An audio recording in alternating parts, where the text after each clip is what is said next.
You are now listening to the Fantasy Whisper Podcast with your hosts, Johnny Game Time Hicks and Big Travy. What's up, Whisper Nation? That's Big Travy, and I'm Johnny Game Time Hicks, and we're here to give you that fantasy football fix. We are the Fantasy Whispers, and we are here to give you Week 8 breakdown of all the matchups, Travis.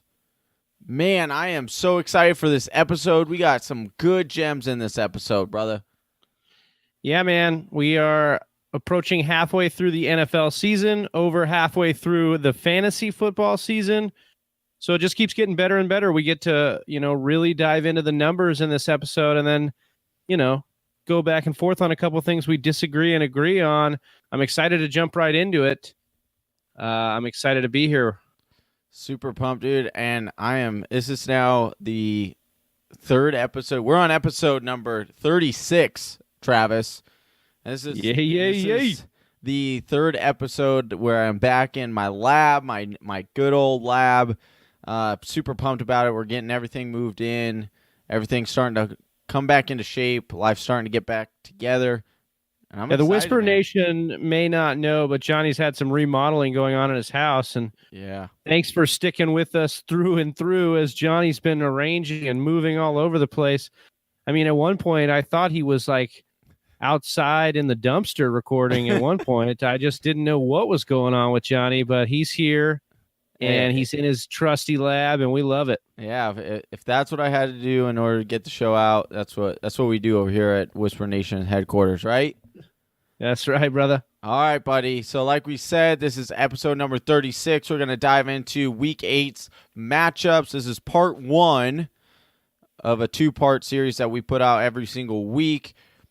If you like what you're hearing, please go ahead and check out the rest of our podcasts over there on Google Podcasts or Google Play, Apple Podcasts, Stitcher, anywhere that you could get a podcast.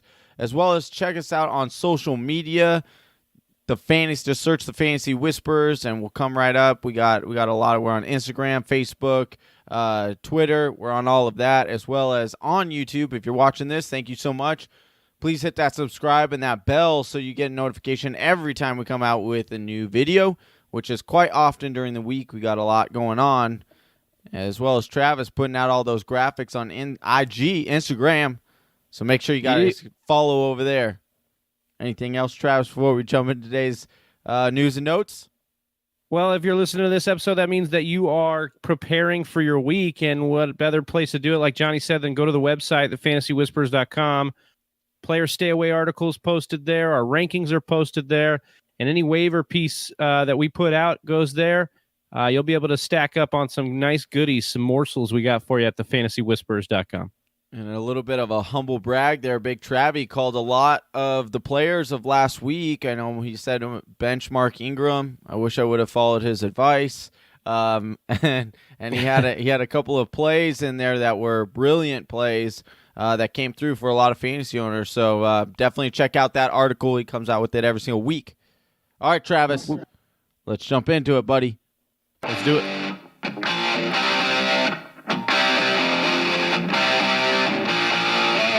News and notes from around the NFL.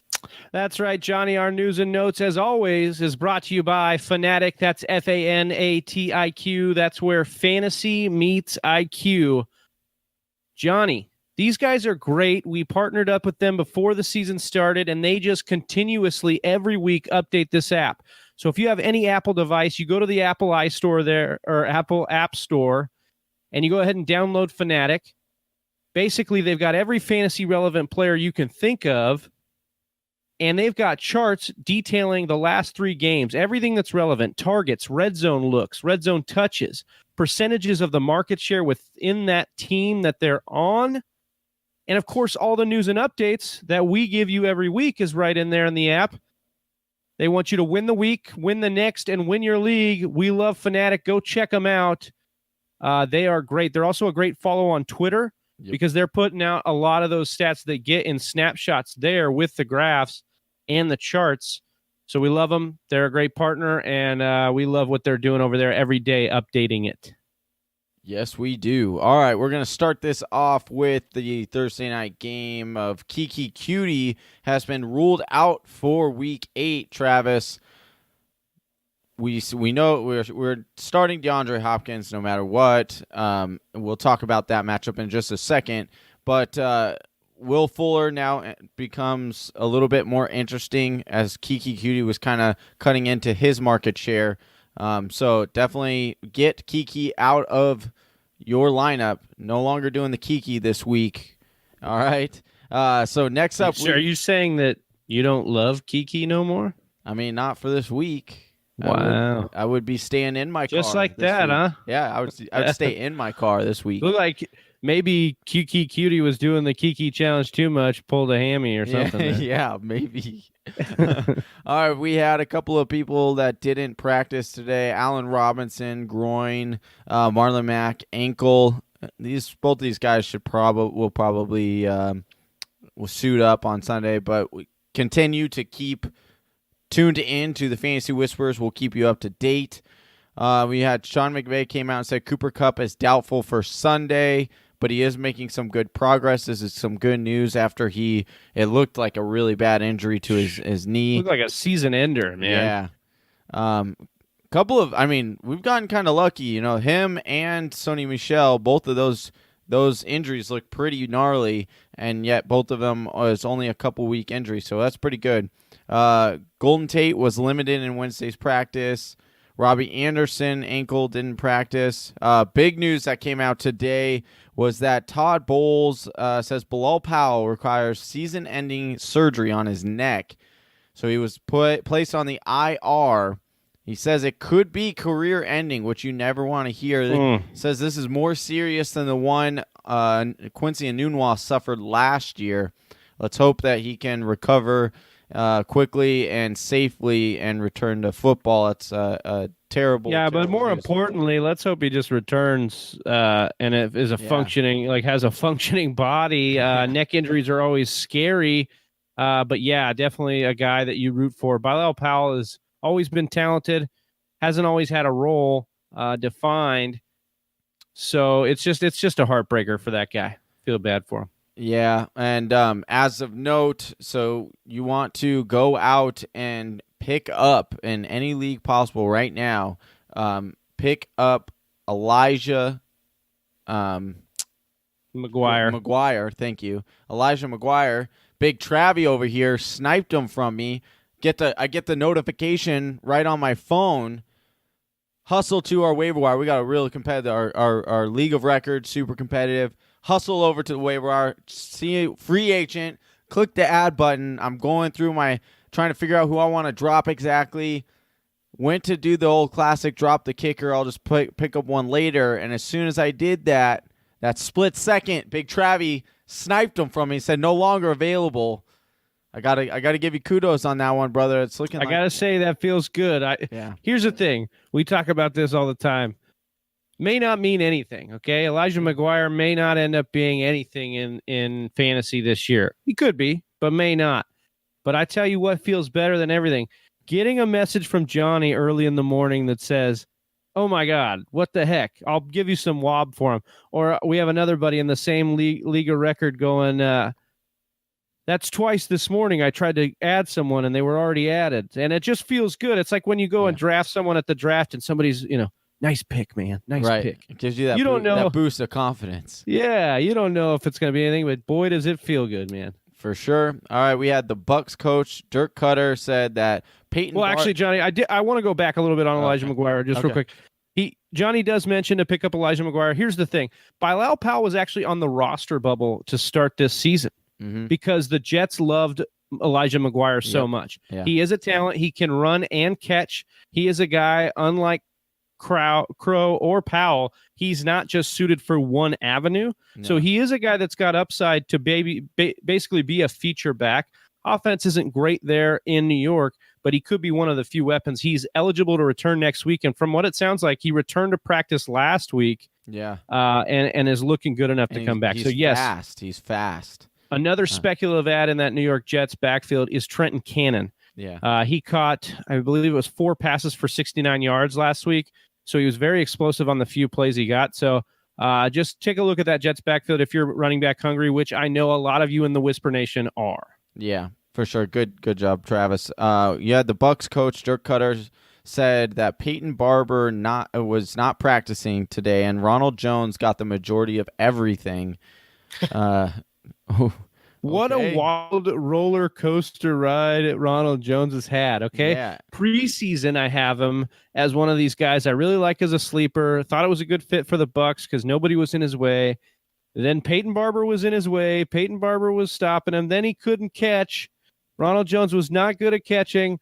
Now, all of a sudden, Ronald Jones is poised to start this game, Johnny, due to injury. And so I will say I am interested to see what he can do with the touches. This offense is certainly potent. They can move the ball. Jameis Winston's throwing for like 400 yards every single week. So Ronald Jones could have a nice little stretch here that could bring you into the fantasy playoffs, which is kind of good timing for those people who didn't spend the draft capital to pick him up and just picked him up off of waivers. All right, you had Matt Breida not practicing today. There was word that came out earlier this week, Travis, that he thought that maybe he would just go ahead and sit a couple of, this is, not confirmed by the coaches, but it was kind of his emotions. He was saying maybe I should just let it rest and let it heal before trying to come back, getting into the game, playing a few snaps, and just re-injuring it again. So if he doesn't go, we have Alfred Morris as well as Mr. Mostert. That will be in Mostert, man. Yeah. Looked pretty good. He's got that track speed, if you will. He's not as fast as Marquise Goodwin, but he's probably the second fastest guy on the Niners. Mostert is very quick, so he's definitely an explosive guy to watch. And Johnny, the Cardinals haven't stopped anybody on defense as far as running the ball, so Mostert's going to be a decent play this week. Yep. If he gets that start. We'll get into that matchup a little bit later, and we'll dive into that specific backfield and what we think the touches will break down to in a little bit. We had Doug Martin, or John Gruden came out and said Doug Martin is ready as the featured back. I'm not sold on this based on the fact that we can't trust anything that John Gruden says. He came out and said, we're not going to trade Khalil Mack. Guess what? They traded Khalil Mack. Then they said, we're not going to trade Amari Cooper. Told the whole locker room we're not going to trade Amari Cooper. And guess what? They somehow got a first-round pick, which I don't blame them for that one at all. You can get a first-rounder for Amari Cooper. Good job, man. But I'm just saying I would temper the expectations there. We'll get into that matchup in a little bit as well. Big news is Dalvin Cook and Xavier Rhodes were sidelined during stretching. It's looking like there was word that came out that Dalvin Cook is expected. This isn't confirmed by any of the coaching staff, but it is whispers along the words of Twitter and everything like that Dalvin Cook may be sat through until week 11. Excuse me. That's very, very sad news, Travis, as fantasy owners spent a very high draft pick on him, and he continues to not pan out. Just imagine, you just think right now, what if you were a fantasy football GM that drafted both Fournette and Dalvin Cook this year? That would just be horrendous. We had, and then just a couple more things, and then we'll dive into today's show, today's matchups. We got no trade for Le'Veon Bell. He's staying. He decided not to show up this week, which means that he did not sign his tenor, his 1-year extension. So he will not be able to be eligible to be traded because he did not sign that. Kind of an interesting play there by Le'Veon Bell, if you kind of think about it, Travis.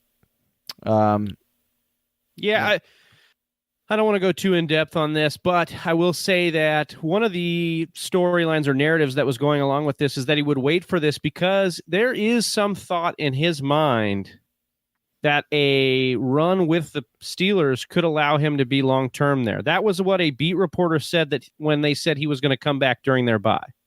So I forget his name, for ESPN reported that Le'Veon Bell would be back during their bye week or after, right? Mm-hmm. Or right after. Didn't happen, right? But his same narrative was that he was going to come back after the trade deadline. And basically what the narrative was is that he still believes in his heart that he can remain with the Steelers long term. I don't buy that. Yeah. I don't think his agent buys that based on what he said in the offseason. And I don't think the Steelers need him or want him, not for that money. So it's just a crazy story. You know, it's crazy. You look at the last 2 years over a macro view, and you look at Ezekiel Elliott with the suspension, the up and down roller coaster year he had, and then you look at Le'Veon Bell and some of these marquee running backs with their hamstrings this year and the up and down roller coaster you've had with these guys. It's wild for the top of that draft a little bit. So it's kind of crazy. And what's crazy is if you look at the breakdown of Le'Veon Bell last year through the first 7 weeks of the season, and you look at James Conner through that same span this season, James Conner is actually outproducing Le'Veon Bell. Now, is that a point to the bulk prove? of Le'Veon Bell's work was in the back half of last year, as you saw, because he made it. Right. But definitely. It's just an interesting take. It's crazy when you start the year in camp, what can happen to your production. Right. Yeah. All right, and that's about it. It came out. Looks like it'll be after the bye when we first see Leonard Fournette back, and that's about it for the news and notes for today. Travis, is anything else that you saw? No, that kind of summed it up for me. Okay, so let's jump into today's show. Let's go. All right, Johnny. So our first game is the Thursday night game, which will hopefully be a little bit better than last week's game, although the two opponents aren't as great. And that's the Miami Dolphins at the Houston Texans. Texans on a bit of a run here, though. They've taken over first in that division. Mm-hmm. They have, I think, it's 4 straight wins after 0-3. Yep. So that's pretty wild to do. I think they're the only team to do that, or one of only 2 teams to do that I was looking at online. Crazy. Yeah. 44-point over-under here, with Houston favored by a whopping 7.5 points. So Vegas really likes the Texans. They like that D. That D has been legit lately, Johnny. So here, I'm going to start with Miami because it's kind of, you don't have to talk about a bunch here. I got 2 guys that I'm looking at here, and that's Danny Amendola. Yep. And that's Kenyon Drake. And if you look at Amendola, it's really process of elimination for me. We got Albert Wilson headed to the IR. You have Kenny Stills banged up, not going to play. Devontae Parker, who knows? This guy's banged up, in and out of the lineup. He's got beef with the coach. Like, I feel like Adam Gase and him are going to throw blows on the sideline or something. According to his agent, he's healthy and he wants to play, but Adam Gase is saying something different. So who knows? It's very confusing. I read this quote that he said, basically all of our wide receivers, this is Adam Gase talking, basically all of our wide receivers are hurt. So will Devontae Parker play? Yeah. Play well? I've seen him do that before. Yeah. Like, the dude is such a jerk in his press conferences. I can't wait for Adam Gase to be fired, to be honest with you. Yeah. Anyways, over the last 2 weeks, speaking of Amendola, he's averaged he's averaged 7 targets, averaged 6 catches for 57 yards. He had the big week last week, scored a touchdown. I like Amendola here as a wide receiver 3, as that flex play. He's going to be the only body out there. They are going to be down in this game. You figure they're going to be throwing. So if you find yourself between a rock and a hard place, I think Amendola is a decent flex play. On the flip side with Drake, I like Drake a lot, Johnny. He's averaged 8 targets over the last 2 weeks, 5 catches and 40 yards is his average. That's in the receiving game. If he can get a little bit more running, look, he continues to be outtouched by Gore in the running game, but Drake's explosive with the ball in his hand. So if he continues to get 8 or more targets a game, you got to like that production, especially on a Dolphins team that's going to be down quite a bit. Yeah, I mean, Kenyon Drake, I said it about 2 weeks ago that I kind of felt like Kenyon Drake was a buy low option because not many people were excited about him. That, the emergence of Frank Gore kind of scared people off. But this just even more so goes into play for Kenyon Drake because of all the receivers going down. That just makes Kenyon Drake more appealing out of the backfield. They're not going to toss the ball to old Frank Gore. They're going to toss the ball to Kenyon Drake. So especially if you're in a PPR league, I really do like Kenyon Drake a lot more.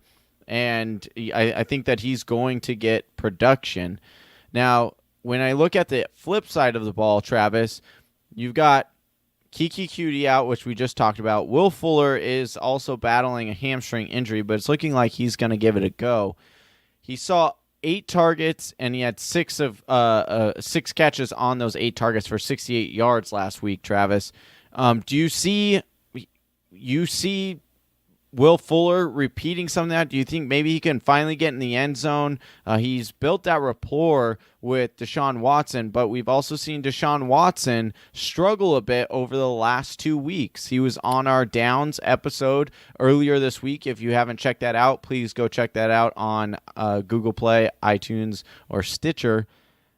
We give a full breakdown of Deshaun Watson, but Travis, I like this matchup in a short week where the defense doesn't have a whole lot of opportunity to plan for a scrambling running back.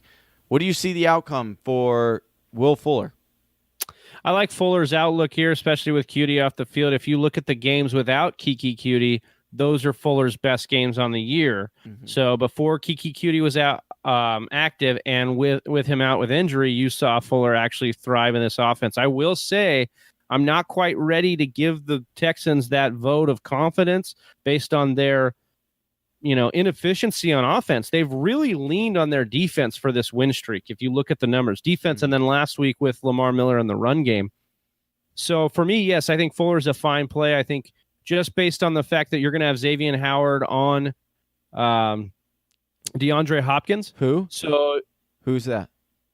Oh, sorry. I was just quoting what DeAndre Hopkins said about Xavien Howard. Yeah. When asked. And I don't blame him because, look, it doesn't really matter who Hopkins is going up against. You're going to start him, and he's going to do good things. Did you see that? Did you see that one-handed grab against last weekend against the Jags? Against Jalen Ramsey? So that was a stud. I mean, listen, of a move. The catch radius that DeAndre Hopkins is maybe unmatched. His 2 arms, he looks like he's flipping got a windmill going on. Yeah. Like as far as his arms, like his wingspan is insane.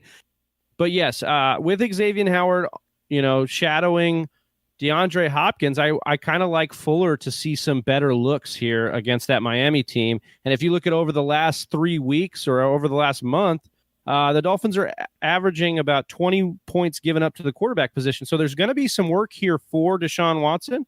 Yeah. They can be had, especially within the last month. I just don't know. I mean, Deshaun Watson is banged up. We talk about the ribs, the lung, the issue that happened after the Dallas game.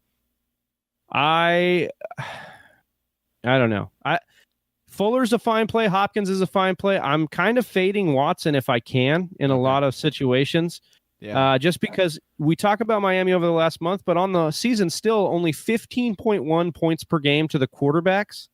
So there's not and here favored at home. How much work are they going to have Watson do? Yeah, they're favored at home by a lot. How much is he like? It could be a situation where he doesn't get a lot of points based on the fact that they get a lot of points elsewhere, and that leads me to one of my plays in my player stay away article. And that's Lamar Miller. He's going to get a back-to-back play for me. I had him as a play last week. I got him as a play this week. And that's because Lamar Miller is going up against a Miami team. Johnny, let me spit a little knowledge at you here. All right, drop it. Not Arizona, not Oakland, not Denver, but Miami gives up the most points per game to the opposing running back, 31.6 points per game on average. Whisper. That's right. Yep. I just whispered in your ear hole that knowledge. Hey, little mama, how you doing? Let me whisper in your ear. That's right. Drop a lot of knowledge you're about to hear. Oh, what? Johnny's got some bars. Oh. Spitting on him. No, but seriously, start Lamar Miller. This may be the best matchup you're going to get. He's going to get the Dolphins on a short week. They're already getting gashed. They're at home. Huge favorites. I love Lamar Miller. I second that. I was back the Lamar Miller love there. All right, Travis, we're going to jump into our next matchup, which we don't love as much, and that's the Philadelphia Eagles at the Jacksonville Jaguars. This is a 41-point over-under. This is in London, so you got to set those alarm clocks early. I know that majority of people are going to be going out to Halloween parties on Saturday, myself included. Big Travy, I know you'll be at a Halloween Wait, hold party. on a second. Hold on. Who you going as this year, dude? What's your costume? You know, I this is sad. I thought you were in costume today, but I mean, shots fired. I almost could go as a fantasy analytics person, but that's just my daily job here. So, but I don't know yet what my costume is going to be. Do you have a costume yet? No, I don't dress up anymore. That's for kids. Oh. Hey, listen, I would love to go to some party, but I'm over here crunching numbers Saturday night for the Whisper Nation. Hey, that's what. Did you know? This is just an off-topic fact. There's like a city in Virginia that if you are over 13 years old and you're caught trick-or-treating, you can be arrested. Like, I love that. No, I love that rule. Lock them up for, and 13? I wish they'd do it for life. I say like 15. Put them away, dude. I love Halloween. Listen, man. Johnny, I took my PlayStation back because I don't play games. All right, all right. Trick or treating's for kids. Well, speaking of trick or treating, Travis, Corey Clement played a little trick on you last weekend. Everyone had him as a start. However, it was Wendell Smallwood in the end that outsnapped and out-carried Corey Clement. With this Jacksonville Jaguars defense pretty much locking up the running game, I know that the passing game has been a little bit suspect. Lamar Miller had a good game last week against them, but are you confident in starting either Corey Clement or Wendell Smallwood in a game that is in London, an early start? What's your thoughts?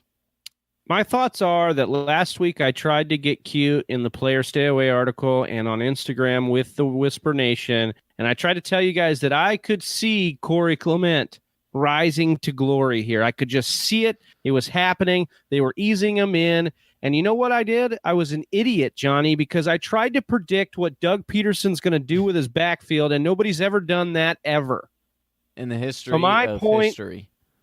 Yes, my point is this. You can't drop either of these guys, Clement or Smallwood, but you cannot play them until further notice. We need at least another week or two of usage in these offenses or in this offense to see what you can do with these guys. I think they're worth the stash because, listen, if the Eagles get right, they have one of the best offensive lines in football. They have a great quarterback. They have a great wide receiver one. They have a great tight end. This is an offense that should be in scoring range quite a bit. I think that they're hitting a little bit of a Super Bowl hangover, but with the way that division is, I don't think they're going to be out of it in a point to tank at any point this season. Mm-hmm. So I think that they will get it right, and you'll want a piece of this backfield.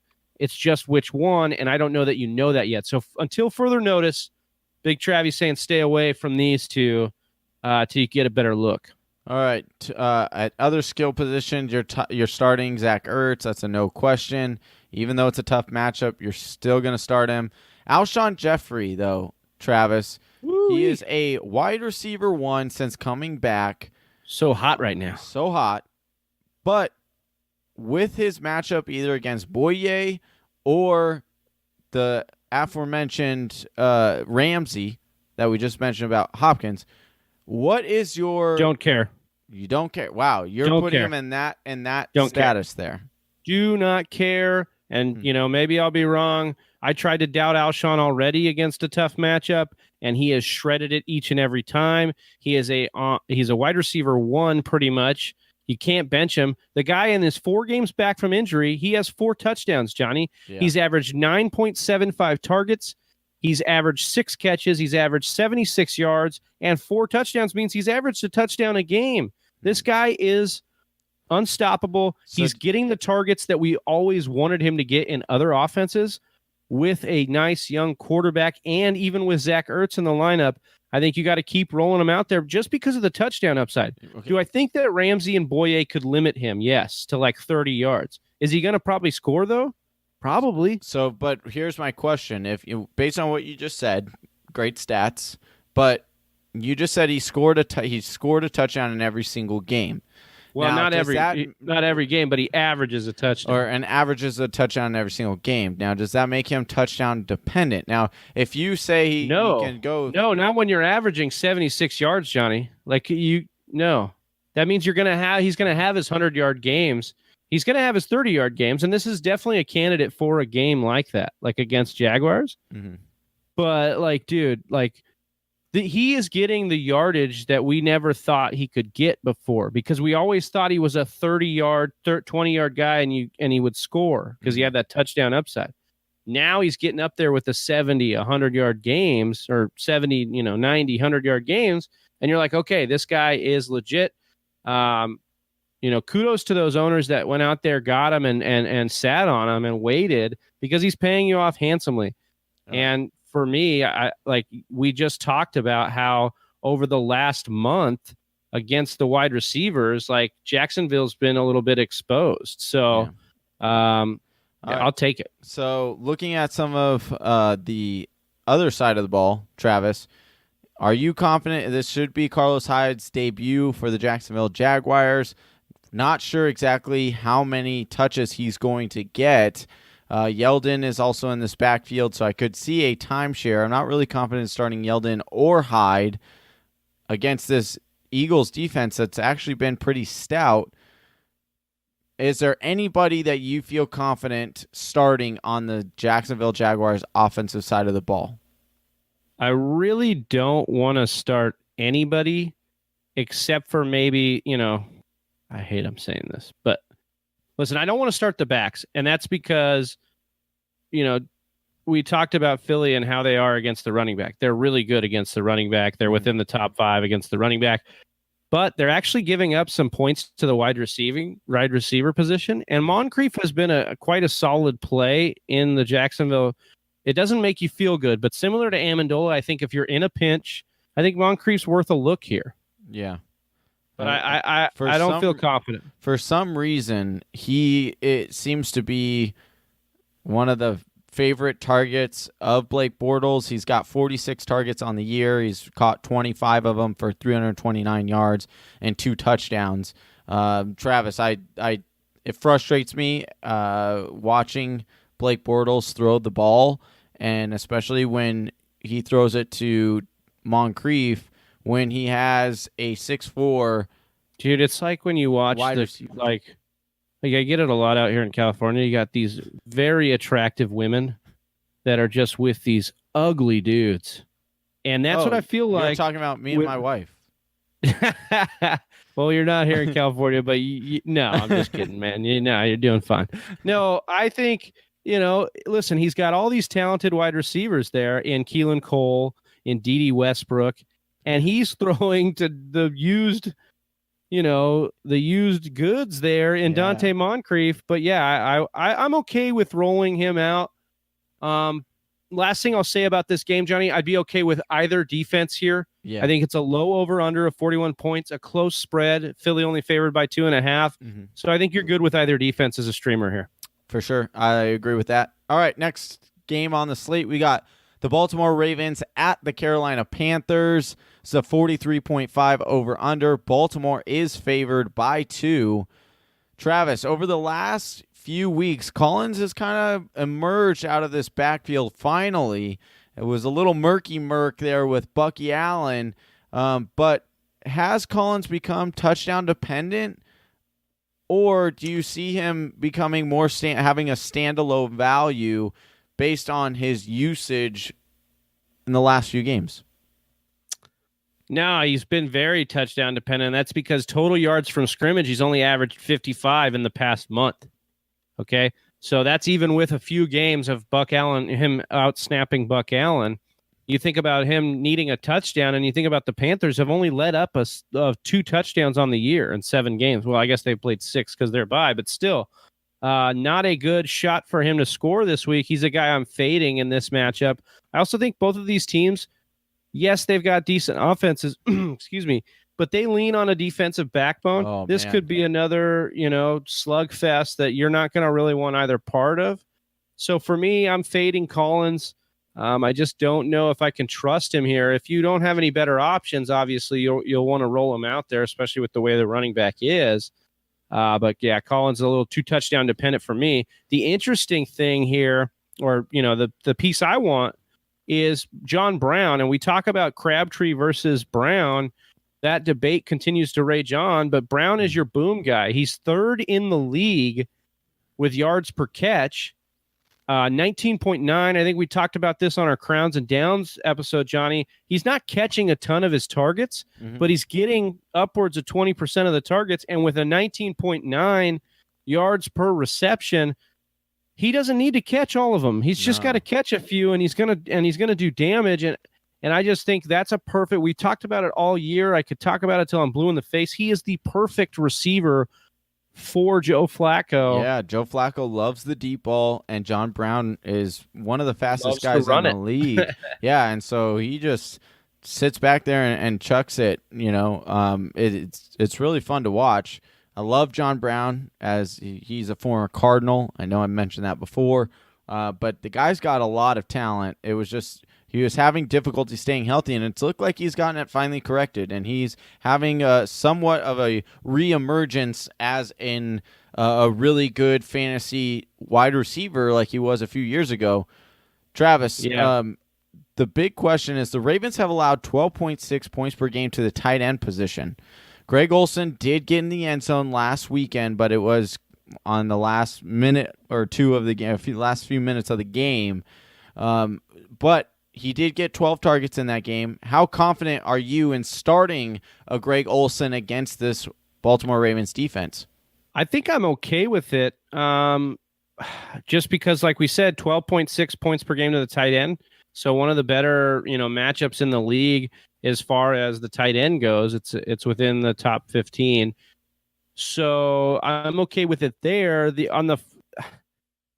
And this game kind of suits up or shapes up to be a little bit like the game the Panthers were just in against the Eagles, a little bit of a defensive, fist fight, so to speak. Mm-hmm. So I'm okay with this. It seems like it'll be a game where Cam needs to lean on other weapons because the Ravens are really good at neutralizing the run. Mm-hmm. So CMC might be taken out of this game similar to the way the Eagles, you talk about the two defenses against the run.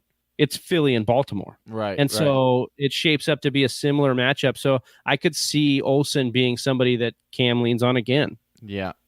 And then this is a game where I think that Cam Newton actually could struggle quite a bit. And if I have Cam Newton, I know it's gonna seem crazy, and it's gonna be kind of difficult to bench, a top 5 quarterback right now, but if I have a better option, I might be trying to flip him out for a better matchup here because I could see Cam Newton or Mitchell Trubisky.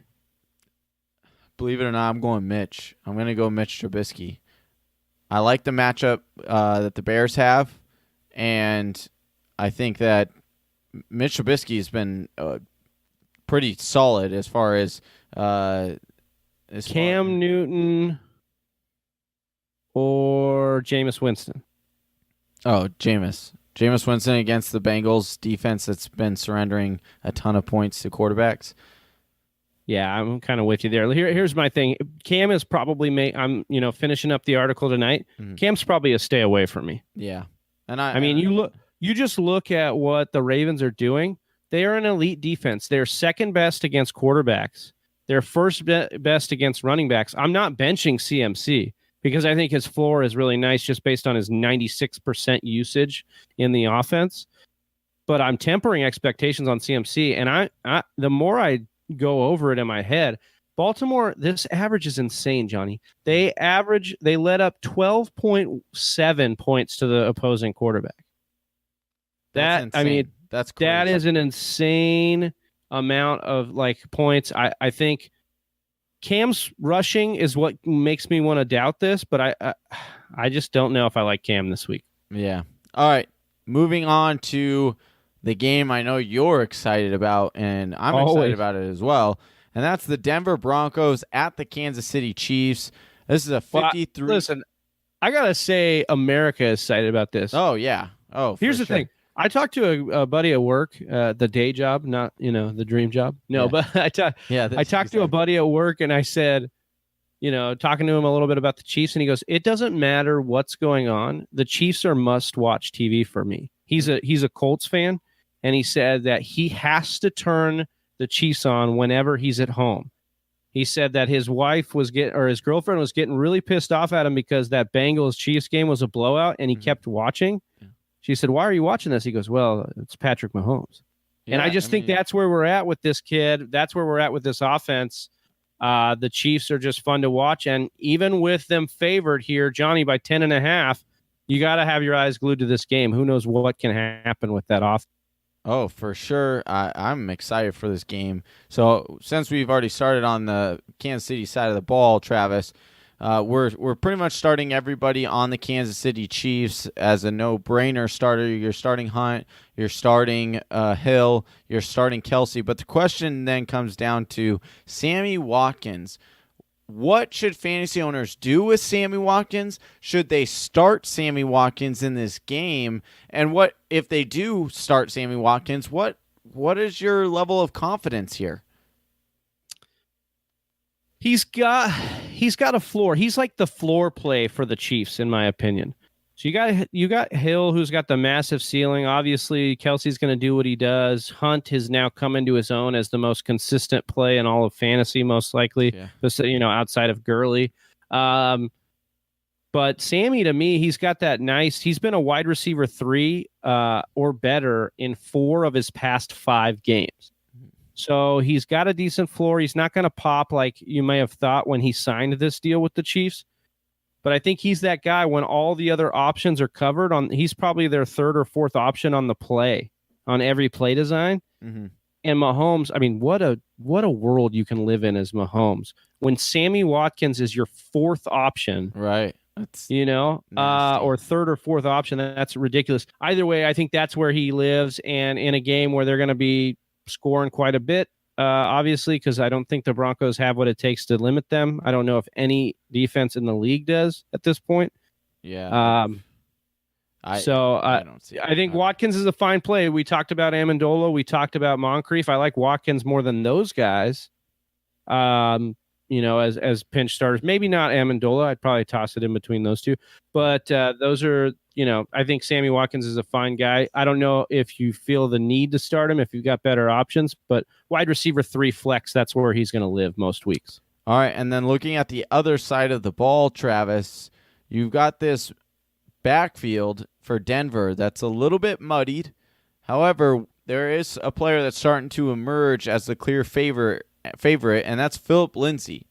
And his role should expand a little bit more. That Royce Freeman is a little banged up. Now, it's kind of a little bit confusing because there were rumors and things that came out after last week's game against the Cardinals that Royce Freeman had a high ankle or had suffered a high ankle sprain, which is pretty bad. That's usually a couple week injury. And so that instantly made Phillip Lindsay seem way more appealing. However, coach came out and said, he's week to week, day to day, and he didn't rule out Royce Freeman for this next game. Now, is that just coaches speak for saying, I'm not going to give, the Kansas City Chiefs any leg up, and I want them to prepare for both Royce Freeman and Phillip Lindsay? Is Royce Freeman really not that injured? But either way, Travis, I love Phillip Lindsay in this matchup. You're looking at the Kansas City Chiefs, who have given up one of the most total yardage to offenses through this point in the season. They're on record pace. And so give me the guy who's been tearing it up in the backfield for this Denver team. Travis, you got to like Phillip Lindsay this week. He's got to be on your play article, correct? I don't know if he'll make the play article, but I do love him this week.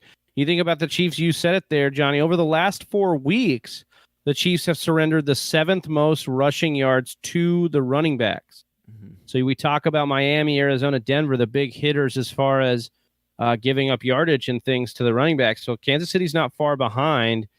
So I think that Denver will lean on the run. It's their only way to try and limit. And you saw them do this against the Chiefs on Monday night. They wanted to run the ball a little bit more and keep the ball away from Pat Mahomes and that offense. Mm-hmm. I don't know how long that's going to be able to last for them, just based on how fast they score. But Lindsay's worked in the receiving game. I mean, that's his big trait. That's where he's been really effective. And so you need Royce Freeman to sit. But if Royce Freeman sits, yes, fire him up. RB2 with upside. Travis, he is currently the RB13 in the standard league right now. He's got 75 rushes for 436 yards, 2 touchdowns. He's averaging a whopping 5.8 yards per carry, and he actually leads. You would think that Royce Freeman would be the red zone leader of this backfield, being that Royce Freeman is a bulldozer and Phillip Lindsay is more of the little scat back. But actually, Phillip Lindsay leads this team in red zone touches per game, which is kind of crazy. I love Phillip Lindsay this week.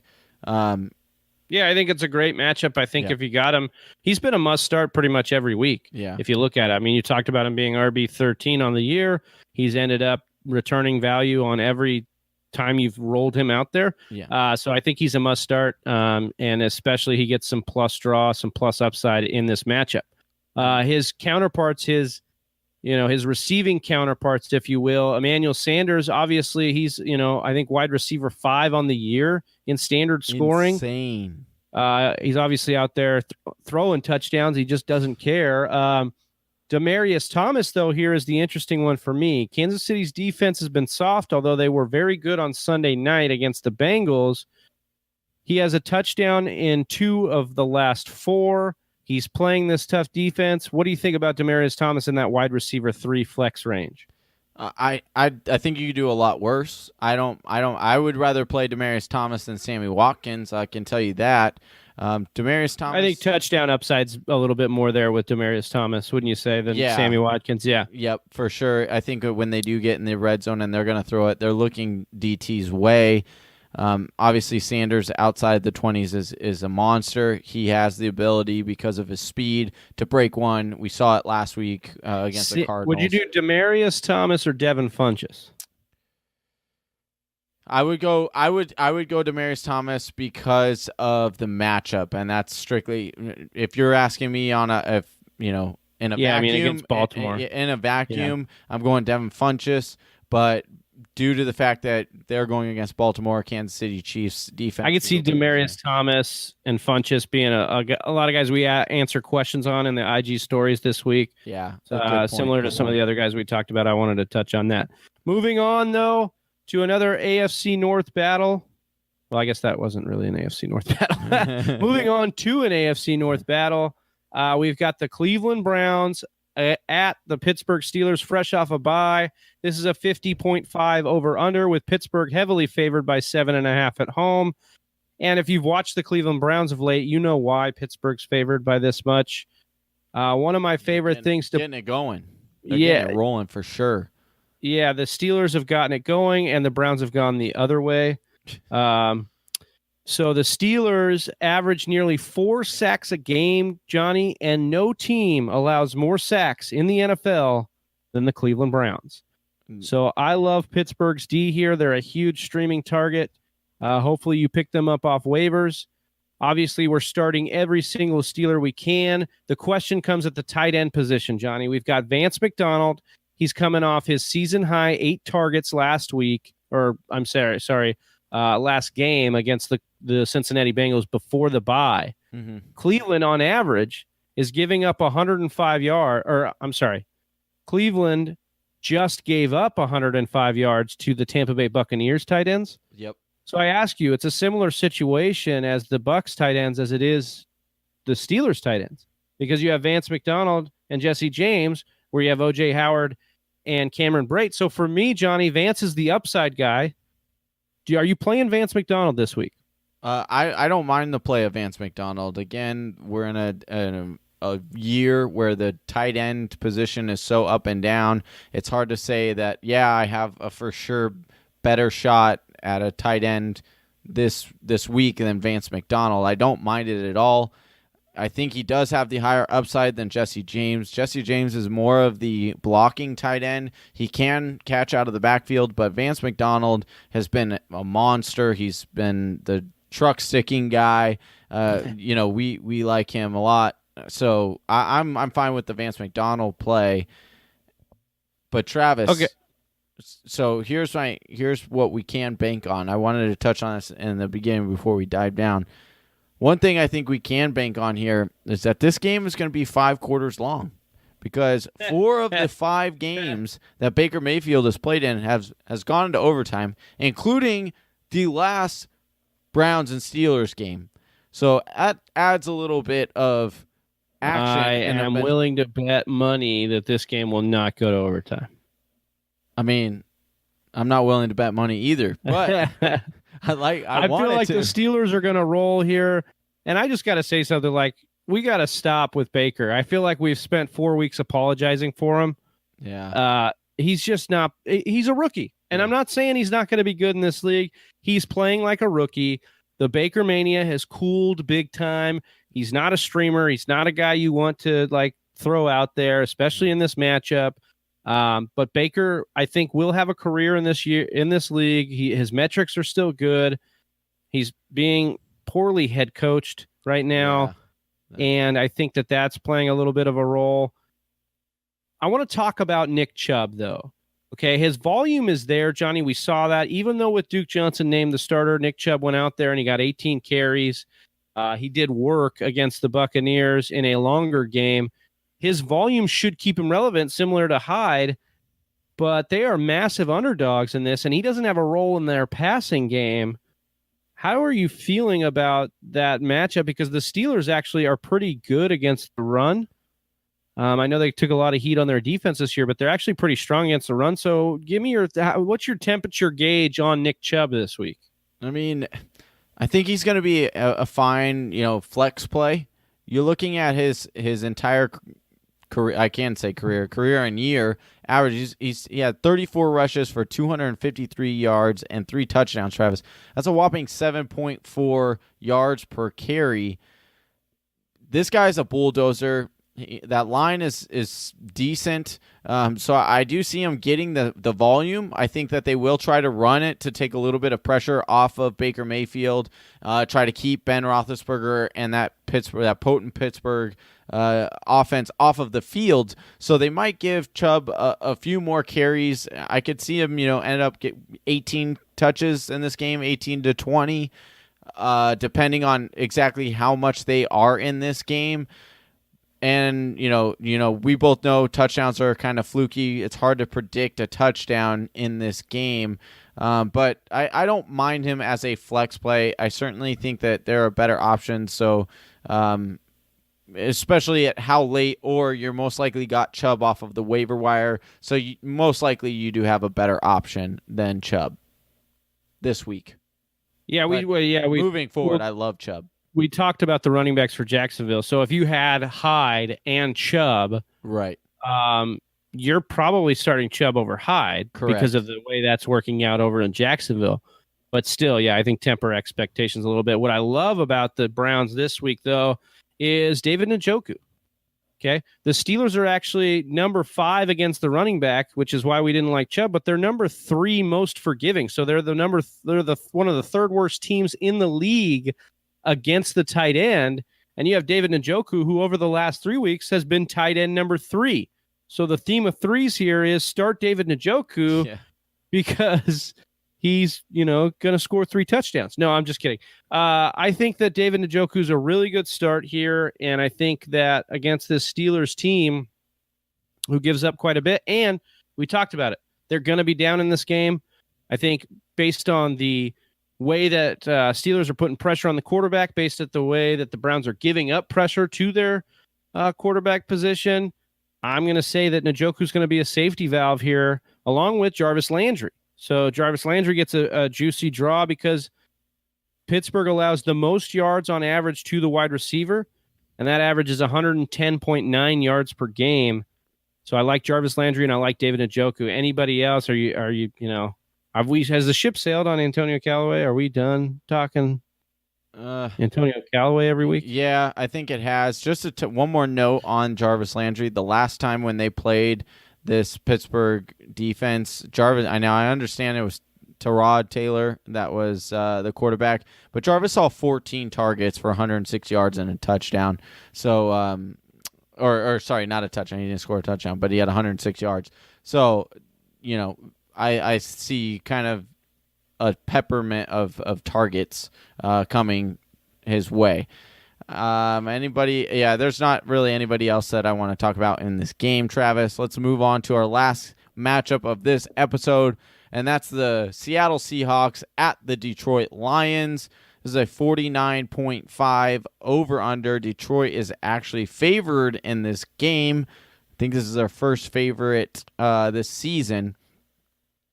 With Russell Wilson coming off a bye, and the last time that we saw him, he actually looked pretty decent. And I know that, Travis, you and I mentioned this in our preseason videos that we did of the quarterbacks. We mentioned this.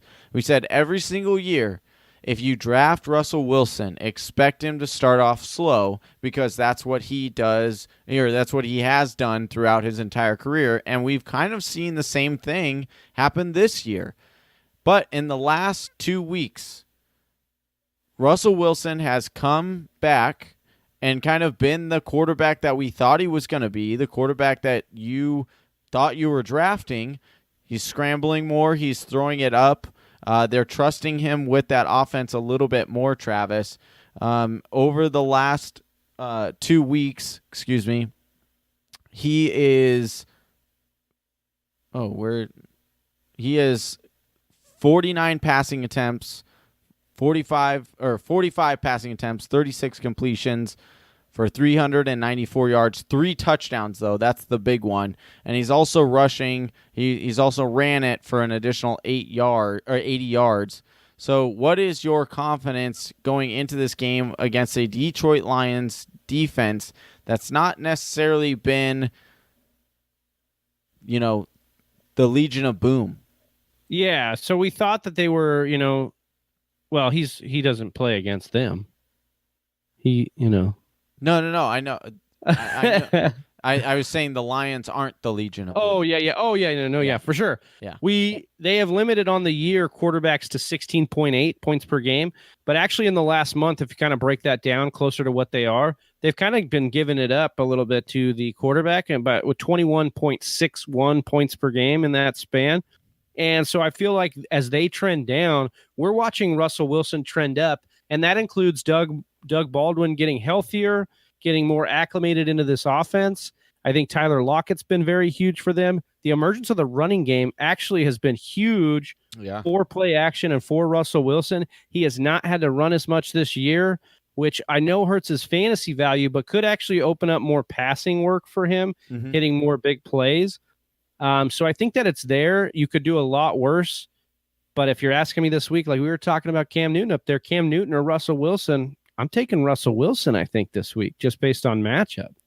Yeah, it's hard to. I would lean that same way just because of what we've seen over the last few weeks, and I expect this to kind of be a shootout, Travis. Yeah. So yeah, it's not a huge over/under. It's 49.5, but it wouldn't be surprised if it busts over that. It's in the Dome in Detroit. We know that these teams have gotten together and had shootouts before. We look at the Seattle running game, though. That's the interesting thing here. That's the one you got to pull your monocle out. You got to kind of look at, Johnny, and that is, Penny got some work before the bye. It was a blowout. It was a blowout. Yeah, he did look good. He had 9 touches for 43. I'm sorry, 9 carries for 43 yards, 2 catches for 27. Once again, in a game that was out of hand, so we can't take too much. But the interesting part here was that Mike Davis only got 6 carries for 21 yards. So has Penny kind of taken back the backup spot here to Chris Carson? Because Chris Carson got 14 carries for 59 yards. I'd really like to see how this shakes out down the line. Another thing that helps Wilson is I just read today that Ed Dixon is expected back for this game. Oh, nice. Okay. Tight end Ed Dixon. So that could be an upgrade for Russell Wilson. As long as he doesn't suffer any setbacks, you could see Ed Dixon back. I don't know if I'd expect anything in this game, but I would keep an eye on Ed Dickson. Yeah. I think he's an interesting thing. We know that Russell Wilson's used the tight end a lot before, and somebody, could make up for all those Jimmy Graham end zone targets that left last year. Mm-hmm.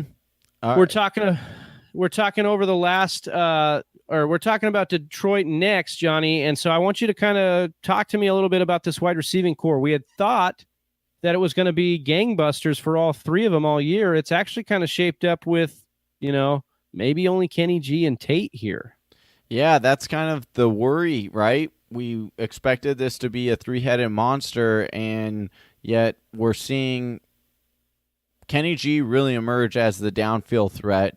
You have Golden Tate emerging as the underneath guy, and getting lost in it all is Marvin Jones.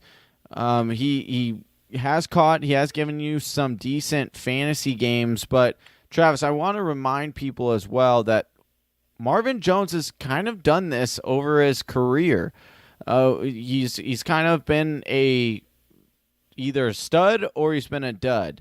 And what I mean is 2 years ago when he first came over to the Detroit Lions, if you remember, through the first 4 weeks of the season, he was the number one wide receiver in the league. He was catching, 150 yards a game and a couple touchdowns, and then he just went flat. And then last year, he started off super, super slow, and then all of a sudden at the end of towards the end of the season, he really kicked it into motion. Now, am I saying that's going to happen again this year? I don't see the same kind of path. However, do I think he's going to become not relevant anymore? I don't see that at all. I think that he's going to be more of a wide receiver 3 with wide receiver 2 or wide receiver 1 upside. But if I'm going with confidence here, I've got to go with Kenny G with the most confidence in being Golden Tate, just because his role seems to be so solidified. Where Kenny G last week didn't catch the touchdown, and we got a couple of people that hit us up and were like, "Oh, what should we do with Kenny G? Should I sell him, or what should I do because he didn't score? Like what he has been." I'm like, I just tell people, pump the brakes a little bit. He'll be fine. He's still the downfield target.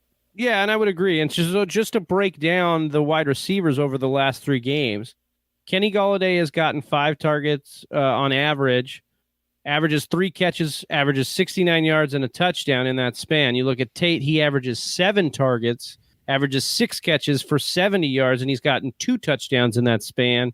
And then you look at lowly old Marvin Jones, averaging 5 targets, only 2 catches, 31 yards, and he's only scored once in that span. It looks like Tate is the guy to own of these 3. He's the one you're most confident rolling out each week. I'd say the most upside is actually in Kenny G because of the downfield threat. Mm-hmm. I want Kenny G. I'm buying low on Kenny G because I think that role could actually reverse as the year goes on. Yeah. I think that Kenny G could overtake Tate as the number 1, but I think they're both going to be usable, both wide receiver 2s until further notice. With, like you said, I kind of, fading Marvin Jones to wide receiver 3 because we thought he was going to be the tight end kind of guy and get these red zone targets. And then last week, as soon as I say something about it, Michael Roberts gets 3 catches and scores 2 touchdowns on the Miami Dolphins. Mm-hmm. Are you buying Michael Roberts as a streamer, as a guy you can start? Not this week. I wouldn't. I think he is an interesting ad, especially like we say every single episode in this crazy year of tight ends where everyone's kind of just blah. Michael Roberts is an interesting guy, right? So Travis, they go into the bye week, right? Not. Are you saying, Johnny? Yeah. Are you saying you love a good tight end? Oh, I love the good tight end. Usually I'm really good about spotting tight ends. Yeah, me too. But not sometimes, this year. Yeah, I used to pride myself in the ability to see just a magnificent tight end. Yeah, but this year not so much. No, and they're all just loosey goosey. Well, when it comes to Michael Roberts, all right. The interesting thing, Travis, is before the bye week, before Detroit had their bye week, they didn't use the tight end hardly at all. Right? They have 3 of them, and none of them were really used. However, after the bye, they start to integrate Michael Roberts into this offense. Now, what will be interesting to see, and this is why I say he's more of a stash right now, is because I want to see what do they do with him in this game? I'm not confident starting him. However, it is often that teams will see mismatches or discover something in their bye week or change up something that might not be working and say, you know what, all of a sudden I'm going to do it this way and see how it works. And it worked the first game. We know what their head coach comes from. They're one of the best tight ends in NFL history, if not the best tight end in NFL history. So it kind of makes sense because based on everything else that he's kind of done to this point has been very similar to the New England way of thinking. So it would make sense that they would start using the tight end a little bit more. But what I want to talk about, what I want to talk about, Travis, is the breakout of your boy, Kerryon Johnson. Moving forward, right. Is he now a must start? It seems like he got your message on our show. Yeah, listen. Matt Patricia finally listened up and did what he was supposed to do, and I appreciate that, Matt. I like a guy that can listen, admit he was wrong, and do what he needed to do to get it done. And he did that with Kerryon Johnson. And listen, he is a must-start due to just purely the upside. He got all those carries last week, but the more important part that I loved here, with Theo Riddick inactive, you saw Kerryon Johnson get 13% of the target market share last week. We knew he could catch the football. This is what's going to keep him even higher upside, even with LeGarrette Blount being there and being annoying and taking those touchdowns out of the red zone. Kerryon Johnson, I'm just so happy to see this guy excel. I am hoping that Ronald Jones takes a page out of Kerryon Johnson's book as my preseason sleeper and comes through big time. But we'll, Travis, I might be asking for a little too much. Here's what I want to say before we end this episode. What we do know, there's a lot of fantasy unknown, right? But what we do know is that OBJ and Nagy, or sorry, not Nagy, but the Detroit Lions head coach both listen to the Fantasy Whispers because you pleaded with him to give Kerryon Johnson the ball, and guess what happened? He gave Kerryon Johnson the ball. I pleaded with OBJ, please have a monster game. I need this much. And you know what? He did everything in his power. He came so close. He came so close that he just if he would just caught that 2-point conversion, I would have won my matchup. But I give him an A for effort. So, Travis, we know that at least we have that. At least we have those two guys watching our show, and we appreciate you too. So thank you so much. The ride or dies. Thank you for being a part of the two Whisper members Nation. of Whisper Nation. Exactly. Well, if you two would like to expand the audience of Whisper Nation, we would really appreciate it. And we'd appreciate if you sent them over to our website, thefantasywhisperers.com, or had them check out our podcast on Google Play, iTunes, or Apple Podcasts, and Stitcher, as well as check us out on Instagram and Facebook. Just search The Fantasy Whisperers. Travis, you got any last words for the people as we let them go from part 1? Yeah, we're putting out great videos. You can see our ugly mugs right here on your screen. If you go to YouTube and search The Fantasy Whisperers, click that bell, ding, get all those subscriptions. We'll be coming to you guys every week. We have these episodes. We have the crowns, downs, and rebounds, and we put out player profile videos all the time.